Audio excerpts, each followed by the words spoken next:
Hello, everybody. It's nice to see you tonight. Thank you very much for joining in. This is Live from America.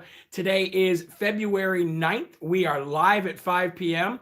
It is the year of our Lord 2021. I am your ever so humble, God-fearing, but God-loving host, Jeremy Herrell, the hip hop patriot. I want to thank you guys all for joining in. I want to thank you guys all for standing up, sharing the video, getting it to Facebook, getting it to Instagram or Telegram or wherever it is that you are, wherever it is that you reside on your social media. The important thing to do is make sure that we get the message out because we know what they do to us. We know what they do to us. Okay. So I'm going to try to give some live shout outs here while we're waiting for some people to get on. Then we're going to go right to the Lord, and then we're going to get right to the news because we got some great things to talk about. Okay. All right. So looks like we have Shauna from California. How you doing? Thank you for joining in tonight. Brittany from North Carolina. I appreciate you joining in. If I don't get your last names, it's only because people are coming in too fast for me to actually catch it, so I'm sorry. Jackie Kell, how you doing? It's great to see you. Thanks for joining in tonight on Live America. We have Jen Rodriguez, it looks like from Pittsburgh. Thank you for joining in. I appreciate it. Kim DeSmet, it looks like. Thank you. I appreciate you coming in tonight. Thank you very, very much. Susan Martin, how you doing? Thank you so much. We have, let's see here, Penny Adams and Karen Bloom. It looks like, boy, we got people from New Jersey, Washington State, Illinois, South Carolina. Got a lot of people from Illinois in here tonight. That's awesome. That's where I'm originally from, even though now I live in the live free or die state of New Hampshire. Although I don't know how long it's going to be a live free or die state. We got a governor who's becoming more liberal every single day, it seems like. I wish I could shout you guys all out. I really do, but it's not like it was over on Facebook. I'd have to be a speed reader to get all of these. Randy Tinch is also in the building. I appreciate you joining in, brother. Christy M from Florida in the house, she says. Boy, man, Jody Sorrell from Indiana. Okay, and you know what I'm also starting to do, folks, and I did this today. Now that I'm on Telegram, I have a very close relationship, it seems like, with the people who follow me on Telegram and the people that I'm on there with. And some people reached out to me today and sent me their phone numbers and asked if I get a few minutes in the day to give them a call. And so what I'm going to start doing, ladies and gentlemen, is I'm going to do something that it seems no other social media personality or anybody who does this kind of show does. I'm going to start calling people throughout the week. People who watch the show. I feel that if I can't give, 5-10 minutes to make a few phone calls, 15 minutes, 20 minutes, then what am I really doing here? What's the purpose of me being here? I want this to be a very interactive show. Ann says, I love your honesty. Thanks, Ann. I appreciate it. I'd love to get Pastor Locke on for a guest. If you guys can reach out to Pastor Locke for me and tell him that I'd like to have him on for a guest. I'm going to start. Next week, I'm going to start lining up weekly guests. I don't know if we'll have them daily, but we definitely will have them weekly. We're going to have congresswomen and men. We're going to have senators. We're going to have state senators. We're going to have other social media personalities. But getting back to calling people, we're all human, ladies and gentlemen. None of us are better than any of the other. Whether you're a steel worker, whether you're a social media personality, whether you're a stay-at-home parent, whether you are a senator or a president for that matter, none of us are above everybody else. And it only makes sense if we're going to do such an interactive style show here at Live from America that I reach out and talk to people. So if you're on Telegram and you want to drop me a line and say, hey, give me a holler, we'll do that. Today I talked to some great people from Texas.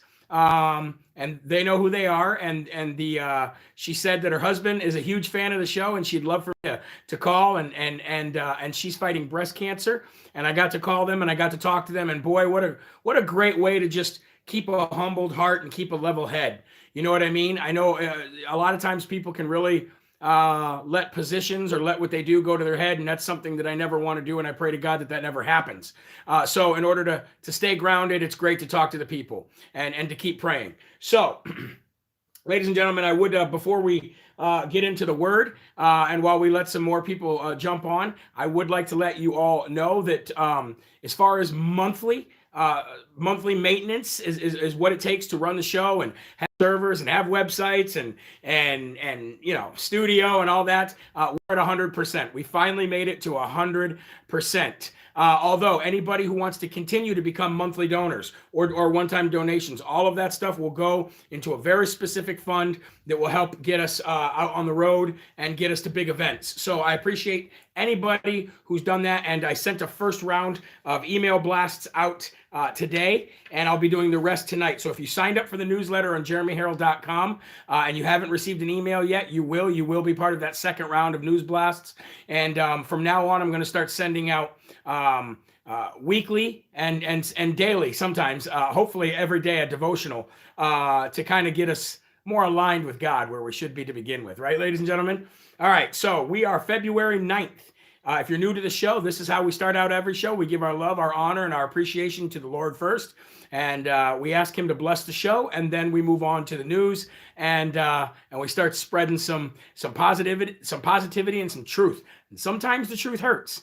Sometimes the truth isn't always so good, but we have to know what the truth is in order to fight what it is that we're up against. You know what I'm saying? Somebody asked, what's your real Telegram page? Jeremy R. Herrell, and Live from America is the public channel. If you see all the other ones out there, they're just the one that I have, I think already has like 7,000 subscribers or something like that. The fake ones have about 200, 300, 400, 500. So those are the ones to stay away from, okay? All right, here we go. February 9th, reading from Jesus is Calling. It says, seek my face more and more. You are really just beginning your journey of intimacy with me. It is not an easy road, but it is a delightful and privileged way, a treasure hunt. I am the treasure, and the glory of my presence glistens and shimmers along the way. Ready for this part? Hardships are a part of the journey. I meet them out ever so carefully in just the right dosage, with tenderness that you can hardly imagine. Do not recoil from afflictions, since they are among my most favored gifts. Trust me and don't be afraid, for I am your strength and song. And it references Psalm 27:8 and 2 Corinthians 4:7 and Isaiah 12:2. So let's move to 2 Corinthians 4:7. Give me just a second here to get there. So I did not have that marked beforehand. And here we go. 2 Corinthians 4:7. That says, but we have this treasure in earthen vessels, the excellency of the power being from God and not from ourselves. And then going on to 8 says, we are troubled on every side, yet not distressed. We are perplexed, but not in despair. So what that's saying, ladies and gentlemen, is we're experiencing hardships right now. We're experiencing unfairness right now. We're experiencing something that was illegally and wrongfully taken from the people right now. How do we get through it? Well, we don't get through it by, we had our time to mourn. We really did. We had our time to be sad. But now it's not time for that, ladies and gentlemen. Now it's time to fight through that. Now it's time to take those hardships and take what seems to be unfairly given to us as a treasure and say, okay, how do we get through it? And what do we learn along the way? And that's what I'm doing. And that's what so many other people are doing. All right. So if you would, with me real quick, let's just say the Lord's Prayer, and then we'll get into the news. And got some great stuff to talk about tonight. So, our Father, who art in heaven, hallowed be thy name. Thy kingdom come, thy will be done, on earth as it is in heaven. Give us this day our daily bread, and forgive us our trespasses, as we forgive those who trespass against us. And lead us not into temptation, but deliver us from evil. For thine is the kingdom, and the power, and the glory forever. Amen. Please bless this show. And everybody watching it, let's cover ourselves with the armor of God, ladies and gentlemen. Daniel says here from Cairo, Michigan. And Kim says impeachment, waste of taxpayer money. Exactly right. And it's a waste of 40 hours plus of time as well. I did not watch it today. I watched probably maybe 20 minutes of it. And then I said, okay, I'm done watching this, because it's just, it's so predictable and it's so ridiculously lame. And I just can't even stand listening to the Democrats talk. It's like listening to a broken record player that's literally playing scratches on a chalkboard backwards. That's how terrible it is to listen to these people. It's just so incredibly terrible and sickening. Okay, so here we go. For years and years and years, ladies and gentlemen, the Republicans have been cowards when it comes to the Democrats, standing up to the Democrats. For years and years and years, prior to President Trump, and Dan Bongino talked about this, which prompted me to want to open up the show with it tonight. Prior to President Trump, the Republicans did not know how to fight the Democrats. They just didn't. Why? Because every single time there was an issue, every time the Democrats wanted to wage war against the Republicans, what did they do? They called them racist and they called them bigots. And that was the end all be all, ladies and gentlemen. That was the cookie cutter template that the Democrats did. That's exactly how they would fight the Republicans. And the Republicans never had a spine to stand up to them. They never knew what was beyond that. Oh no, they went right to the race card. We better stop. We better stop. That is how the Democrats always worked together and beat the Republicans every single time. Because the Republicans knew that once that R word came out, once that narrative came out, they didn't know what to do. They were dead DOA, baby. They were dead on arrival. Then President Trump happened. And when President Trump came, they tried to go that way. They tried to go that way so hard that it almost seemed ridiculous and unbelievable. And the people that were like an independent and the people on the right started waking up to it and go, wait a minute. They're pushing this narrative so heavy when we know all of President Donald J. Trump's life before he was president. He was always with minorities. He was always donating to minorities, hiring minorities, working with minorities. So what gives? And then all of a sudden, President Trump started hitting them where it hurts. He started calling them liars. He started calling them fake news. He started calling them exactly what they are: swamp donkeys, swamp rats, the swamp, as Donald Trump would call them.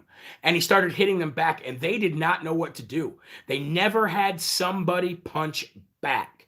So what is their default response at somebody punching back that hard? Well, it's try to erase them, try to demonize their family, try to destroy them, try to destroy their lives, try to destroy their finances, try to destroy their homes, their cities, their states, their towns, whatever they lived in. And then what was on beyond that? Try to destroy anybody who's associated with them. Because how do you tear somebody down?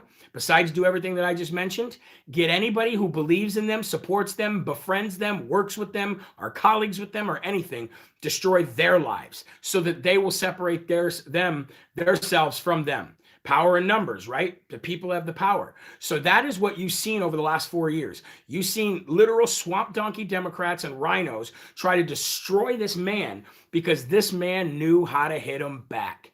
This man knew exactly what to say to them so that they were like chickens with their heads cut off. All they did was run around in circles, saying the same dang thing over and over and over again. That is why they hate this man. Thank you, Jessica. She recognized the haircut. I appreciate that. But that's why they hate this man. That's why they want to get rid of this man so bad, and that's why they want to get rid of you and me. So now they're calling us terrorists. We talked about that on the 11 o'clock show. They were never used to anybody fighting back after the word racist was brought out. They couldn't do that back in Ronald Reagan's day. They couldn't do it through George Bush's day. They could not ever figure out how to fight back. Well, now we know how. And Donald Trump left us a playbook. He also left us basically a yellow brick road on how to get there. And they hate it. So they're trying to cancel us. Cancel culture has multiplied by 1,000 since President Trump became president because they did not know what to do with him. They did not know what to do with him. So the last thing they want is a Congresswoman Marjorie Taylor Greene or a Jeremy Herrell, future congressman, hopefully, of New Hampshire. They don't want that. That's the furthest thing from what they really want because they know that if we all figured out a way and we all apply that way of fighting, that tactic in their war on us, then they know that their chances of beating us are this big. This big. The narrative doesn't work anymore. The tired old racist narrative doesn't work anymore. Paul said it right. NBAT, never bet against Trump, and never bet against Trump supporters either, because you think that calling us racist and terrorists is going to stop us? No, it's only going to embolden us. It's only going to fortify what we already do. And you guys are, I feel sorry. I feel sorry for the left, because what's coming when this impeachment is over is going to be, they talk about a blue wave. You're going to see a massive red wave, but it isn't going to be like that tired old red from the old GOP. No, no, no, ladies and gentlemen. It's going to be a new red wave. It's going to be a new flavor that they've never tasted before, and it's going to smack them dead in the face, and they're not going to know what to do with that. And I'm going to be a part of it, and all of you are going to be a part of it. You want to talk about winning? You haven't seen winning yet. I can promise you that. When he says the best is yet to come, that doesn't mean him out on the golf course. That means he's going to come back with a tactic that they've never seen before, and he's going to smack them so hard with it, and we're going to be right there swinging the bat with him, that they're going to be completely done after this. Okay? Now, I know, like I said, I know it seems bad right now, and I know they're out there doing everything they can, but ladies and gentlemen, they've never seen a fight like this. So I just wanted to start to show off with that, because Dan Bongino talked about that. I believe it was yesterday, and I watched this video, and I said, man, courage is contagious. That just got me amped up. You know what I mean? So I was super excited about that, and I wanted to open it up like that. Now, let's talk about something else. There is a new internet web browser, okay? And this is made from a woman who has who had Cambodian parents. She was born in the United States. She ran for Congress, and she saw the censorship at a huge level. Right? So she wanted to open up a new internet browser that was free of censorship, and that would not be holding you to a prison that any kind of censorship had put you in. Meaning that if you were banned or you were censored from, like, say, Facebook or Instagram or something like that, using this new browser called the New Internet. That's what it's actually called. You got your DuckDuckGos, you got your Googles, you got your Bings. Well, this is called the New Internet. Now, I haven't done a lot of research on this yet. I just came across it today. So, if you guys want to research it yourselves, feel free to do that. I'm going to do that as well. Let me know what you find out on Telegram.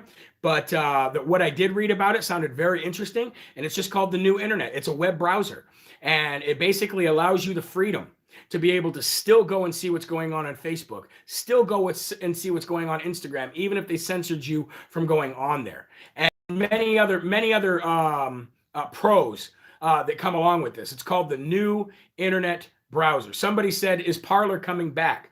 Well, let me just tell you something real quick. Parler said they were hopefully going to be back by Monday. Well, in the world of tech and how this stuff works, sometimes what you want to happen doesn't actually happen.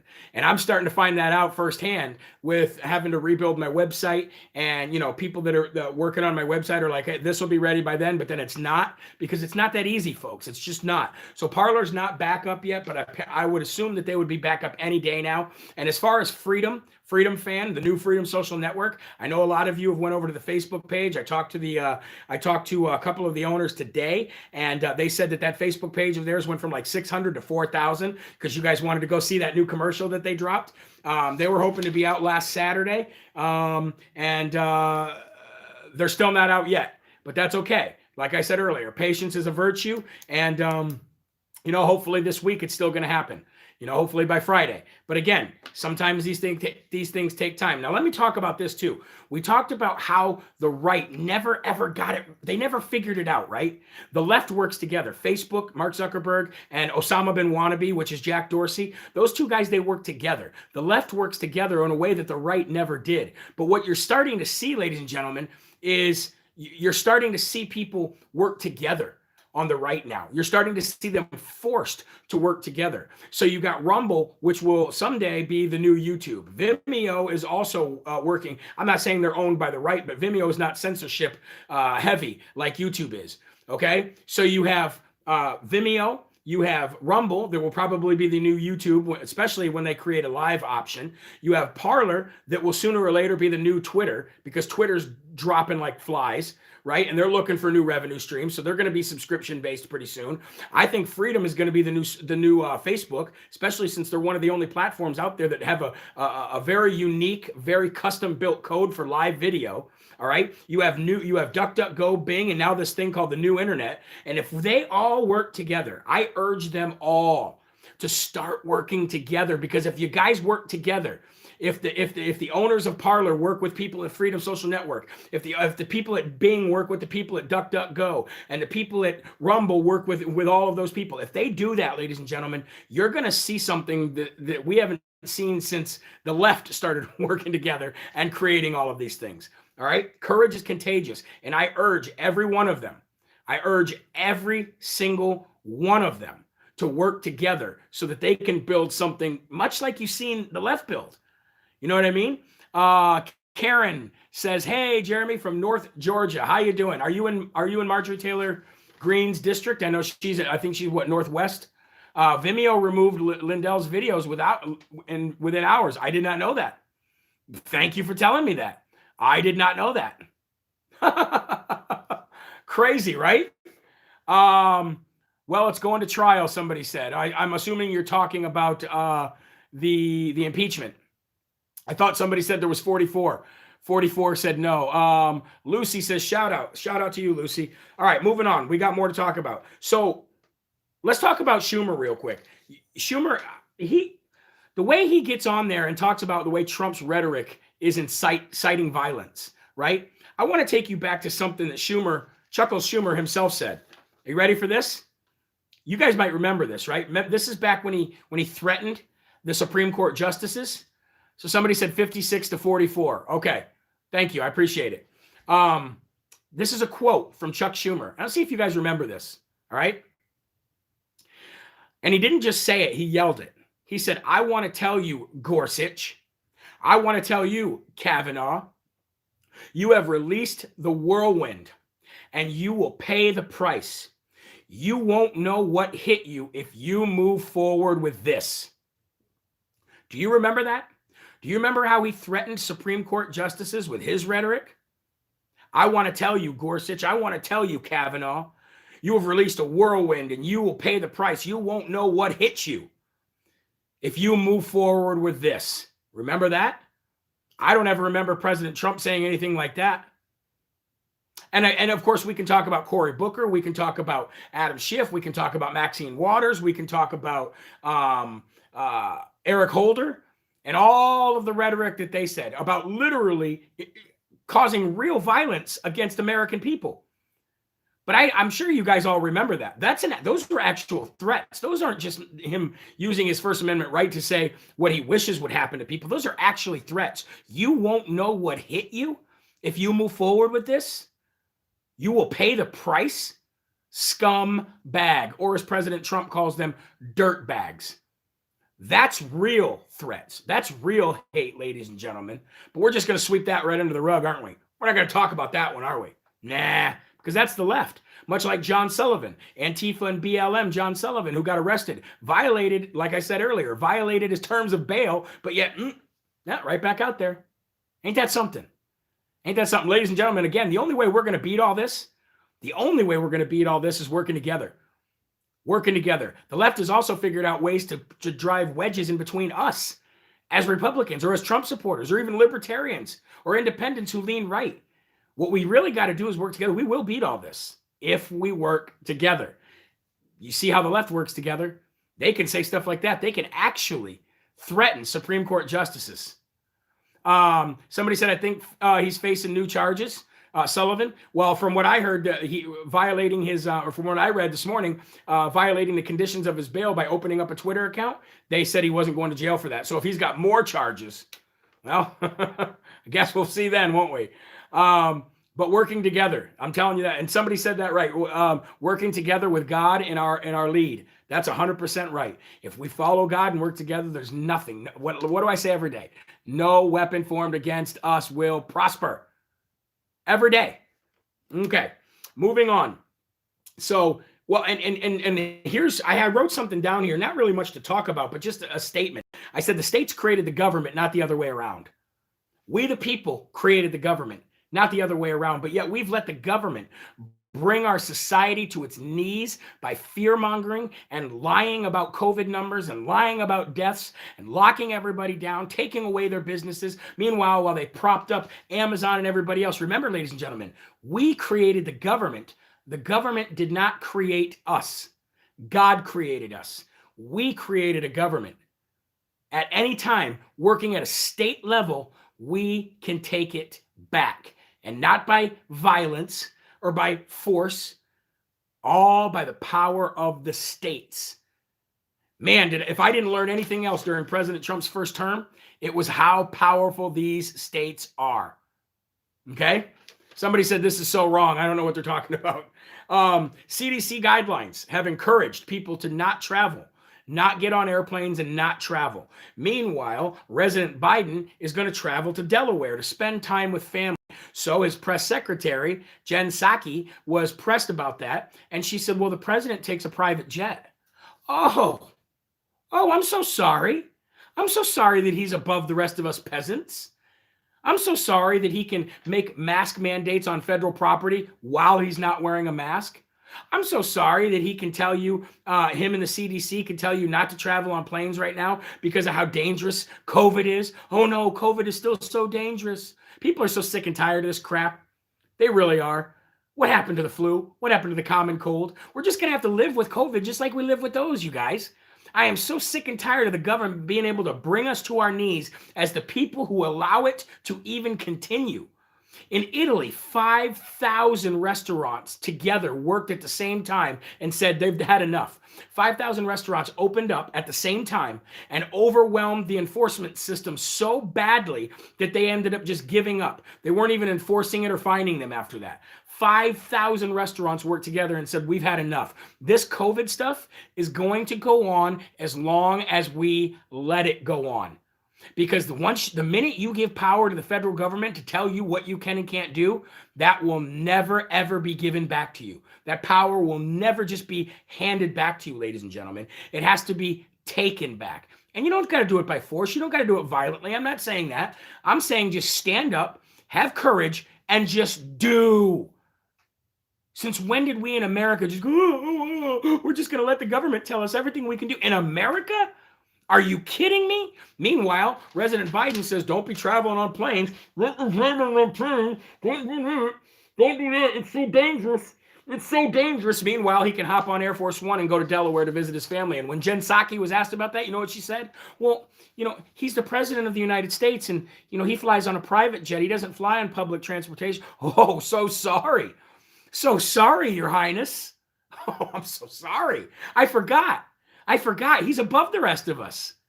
Give me a break, swamp donkeys. Give me a break. Come on, man. I tell you, man, these people are out of control, stupid, crazy, and ignorant. That's what these people are. They're out of control, stupid, crazy, and ignorant, and selfish, and self-righteous, and supremacists. That's what they all are. And until we, the people, say, okay, enough is enough, they're going to keep doing it. That's how it works. I do my part every day. I go everywhere I can not wearing a mask. You know what I mean? There's a few places where I'll wear it, like my local barber who I want to stay open. I'll wear it when I go in there. But you're not going to see me wearing them when I go into Walmart and stuff like that. No way. Bring it. Unreal. So a shout out to all those people, all those restaurants in Italy who decided to stand up. I think we need to take a little bit of a lesson from around the world. Usually, when I grew up, the America was the leader of the free world. People followed what we did because of our freedom. It seems like we've willingly given up our freedom because of a few videos to tell you how bad COVID really is, and a few governors to lock everything down. Unbelievable. All right, we're going to talk about the drop and roll. I posted this on Telegram earlier, and I said this is the #1 primary tactic that they used to steal the election. And how do we know this? Well, if you watch Mike Lindell's Absolute Proof, you'll get a good idea of it. But if you read that Time Magazine article as well, you'll even get a more detailed plan of it. So I researched it a little bit, and I know we already know this, but I want to kind of go through this real quick. The drop and roll and how it worked. And this is what they did. Dominion bought a software called Diabold. Okay, and the Diabold software allowed them to place percentages on each vote. Now, you would think that one vote equals one vote, right? But that's not what happened. Okay, after 10 o'clock, 11 o'clock, midnight, when they stopped the counting, they had to do major vote dumps, right? Well, what they had to do is they had to come up with enough vote dumps in each state to get over the threshold. And the threshold was just enough it was just enough to make it believable, right? That they would just all night long, it was trending a very specific way. Percentages were trending a very specific way. And then in the middle of the night in these swing states, percentages just impossibly, and this is from mathematicians and people who do this for a living, impossibly just changed. President Trump was getting 53, 54, 56, 57% of the vote. And then all of a sudden he was getting 28, 29, and 30 after the vote dumps. So what they did was they assigned 66% of every vote to go to Biden and 33% of every vote to go to Trump after they got over the threshold. That's how they did it, ladies and gentlemen. Now, in Arizona, I'm never going to get off this, by the way. So you might get sick of hearing this, but I'm never going to get off this. And when I get out there on the Save America tour with America's Voice News, we're going to go to these swing states and we're going to talk about this with the people that we need to talk about it with. Okay? Arizona, they gave Biden the win by 10,457 votes, right? However, there is a possible, and I'm going to say the word possible, but in my opinion, it was exactly 100,000 votes plus that were illegally counted. In Georgia, they gave him the win by 11,779 votes. 400,000 possible illegal votes. Now, when I say possible illegal votes, ladies and gentlemen, they were just illegal votes. They were illegal votes according to that state, okay? But I want to use that word just in case. All right, here we go. Michigan, they gave him the win by 154,188 votes. There's an unknown amount of illegal votes there. That means it could be up into the million. Who knows? Who knows? But there's an unknown amount of illegal votes that happened there because of the TCF Center vote dumps and how many boxes came in and all of the algorithms that were changed in all those counties that they did the forensic audits in.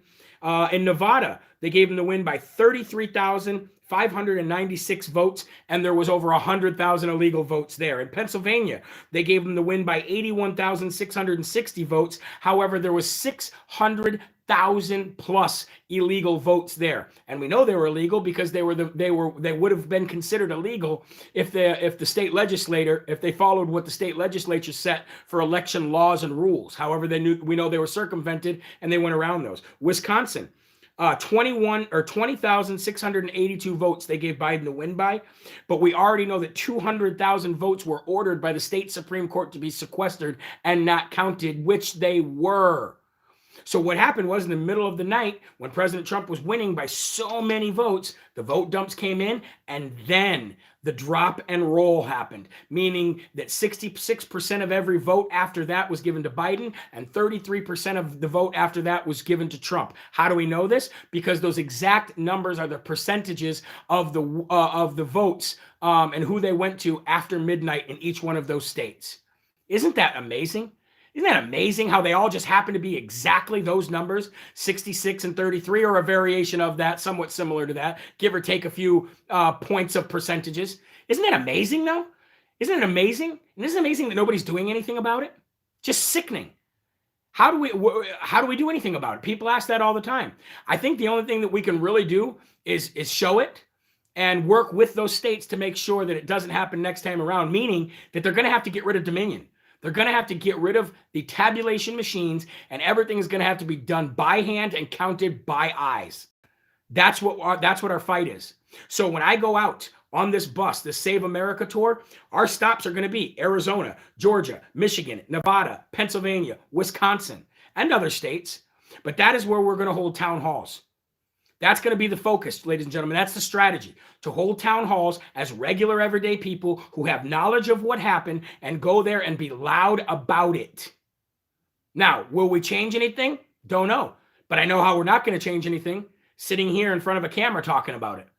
So this is just to make you all aware, but my butt is getting an action, and it's getting an action very soon. First CPAC, and then the rest of the country. However that happens. But I'm going to be, yes, you're right. The wrongs need to be made right. You're 100%. And we're going to do everything we can in our power to do that. But hopefully the courage is so contagious that it helps spread so far and so wide that people who can do something about it will do something about it. It'll be a bus, not an RV. It'll be a bus, a full-fledged, wrapped bus. Save America. Follow us to Freedom Tour. And hopefully we can make a difference. We're going to get out there. I'm going to fight like a Flynn, ladies and gentlemen. I'm going to fight like a Flynn, and I'm going to fight like a Trump. I'm going to do everything I can do. And that's what your donations go to. That's what your monthly subscriptions go to. They go to stuff like that. They go to stuff like that. I don't buy anything for myself. It all goes to fighting for America. That's it. Moving on, I want to talk about New York Attorney General. Do you guys remember Bevelyn Beatty? You remember her?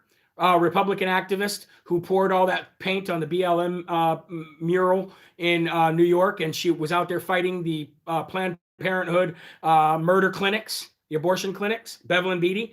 Well, the New York Attorney General is now filing a lawsuit against Bevelyn Beatty for the Planned Parenthood protests that she did all last year. Now, if Planned Parenthood gave a statement about this, and you know what they said? From the people who profit off murdering babies, from the people who do not give these babies a choice. You know, it's all about my body, my choice. The babies don't have a choice. No, they murder them so disgustingly and sell the body parts and sell the organs. We already know that happens. There's proof that we already know that happens.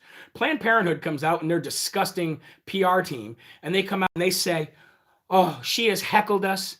She has hurled insults at us. She has hurled lies in front of Planned Parenthood facilities. She has made us feel unsafe. Yes, ladies and gentlemen, coming from the largest baby murder business on the planet, Planned Parenthood, they're upset because she made them feel unsafe. Bevelyn Beatty made them feel unsafe for murdering babies. So they're working with the New York Attorney General, and they filed a lawsuit on Bevelyn Beatty. And what they're hoping to accomplish is that to bar Bevelyn Beatty and anybody associated with her and her activism to be completely barred and banished from any Planned Parenthood site, even the public property of the sidewalk, ladies and gentlemen. Why?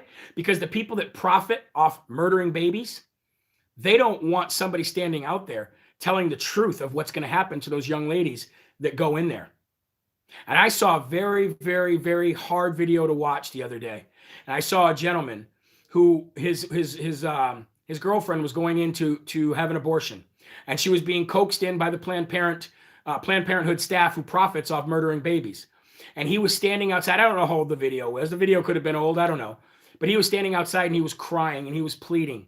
And it brought tears to my eyes, and it made my heart just break. And it makes me want to cry thinking about it. And he was saying, please don't kill our baby. I will raise the baby. I will do everything. I'll take the baby from off your hands, and you'll never have to worry about it ever again. I won't ask for anything. Please do not kill my baby.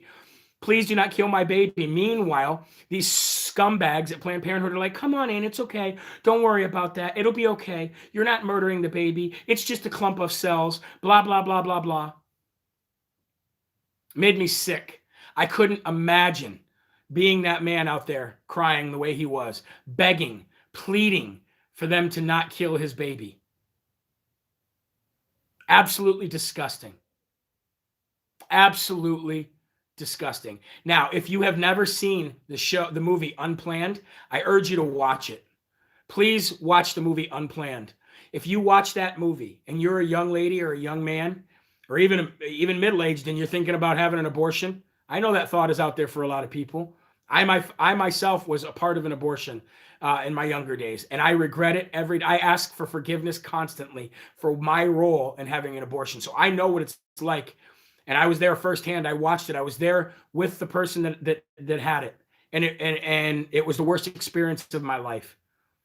It's something that it was a choice that I made that was one of the dumbest choices I've ever made in my life.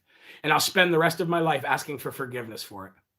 If you've not seen the movie Unplanned, or if you have a daughter or a son who might be in this situation where they're thinking about an abortion, please have them watch the movie Unplanned. Please have them watch that movie. It'll change the way they think. I promise you that. I can promise you that. One of the worst things I ever did. I did a lot of bad things in my life. But that was one of the worst things that I was ever a part of. So, Moving on from that real quick. That's what I love about this show, ladies and gentlemen, is I love how honest I can be with you guys and how you don't judge me for it. And I love how honest you can be with me and how we can have conversations like this. You'll never see this on any other show. You'll never see this kind of openness and honesty on any other show because most people don't do it for the right reasons. They don't do it for the right reasons. Anyway, we're going to move on to some good news before we end the show. Don Jr. has come out and said that he is heading to Wyoming. He is gearing up to head to Wyoming, and his sole purpose for gearing up to head to Wyoming, ladies and gentlemen, is to start campaigning against Liz Cheney, the swamp donkey that she is.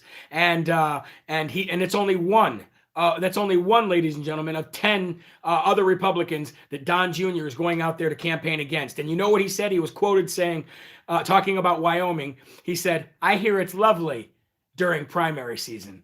I hear it's lovely to visit there during primary season." So Don Jr., ladies and gentlemen, I want to give you a little bit of a history on Don Jr. and myself. So I've met Don Jr., and I met him last, let's see, I think it was January, end of January, maybe early February in New Hampshire, along with Kayleigh McEnany and Ivanka. And not long after that, Donald Trump Jr. shared my Build the Wall song in an Instagram video. And something that I'll never forget. I'll remember that forever. Just a simple thing is sharing a video on his Instagram. I'll never forget that. But anyway, in New Hampshire, in Manchester, New Hampshire, when President Donald J. Trump came there for a rally early last year before COVID hit, Donald Trump Jr. got up to speak. And when he got up to speak, the entire crowd was chanting something. And what they were chanting was 46. 46. Now, this is before Biden stole the election. So what Don Jr. said when the whole crowd was screaming and chanting 46 because they wanted him to win a run in 2024 after his father was going to be gone. And this is after, of course, we know the rest. We know what happened after that. But he said to the crowd, he said, "Not yet. Not yet." He said, "Let's focus on this one first, and then we'll worry about that." Which lets me know that the reason that President Donald J. Trump had his son on the campaign trail with him as much as possible wasn't just to campaign for his father. It was to groom him. It was to groom him for politics. I don't know what Donald Trump Jr.'s role is going to be moving forward. First, we're going to have to take our lead from President Donald J. Trump when this impeachment is over and he gets out there on the campaign trail and he starts out there rallying again. We'll see what his plans are. But I will tell you this, from what I've seen and from my short conversations, Donald Trump Jr. will run someday. Whether he runs in 2024, whether he runs in 2028, or whether he runs for Senate first and then worries about the presidency. He's a young man. He's got time. But the whole family is getting involved in politics. You're going to see Ivanka Trump run against Tiny Hands Marco Rubio, the rhino that he is. You're going to see, I think Eric Trump is going to stay focused mostly on the Trump businesses. And you're going to see Don Jr. get involved. That is why he was on the campaign trail so much.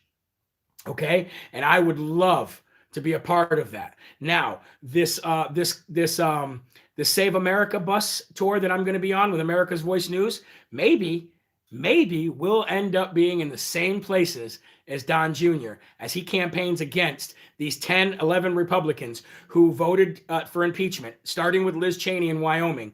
And maybe you'll see some live broadcasts of me with Don Jr. in the near future. One can only hope. But hey, it's God's will. Whatever God wills me to do, I'm there. Whatever you guys want me to do, I'll do. Because I've made this my job. This is my new career. And it's taken me to places that I never even ever imagined.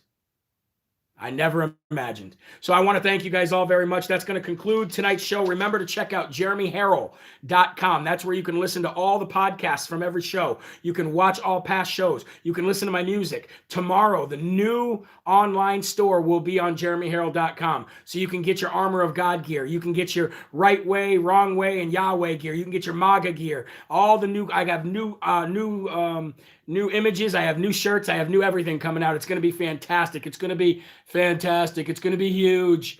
All right. And I thank you guys so much for supporting. If you want to become a monthly donor, you can do that right on JeremyHerrell.com as well. Remember, ladies and gentlemen, there are right ways, there are wrong ways, but only one Yahweh.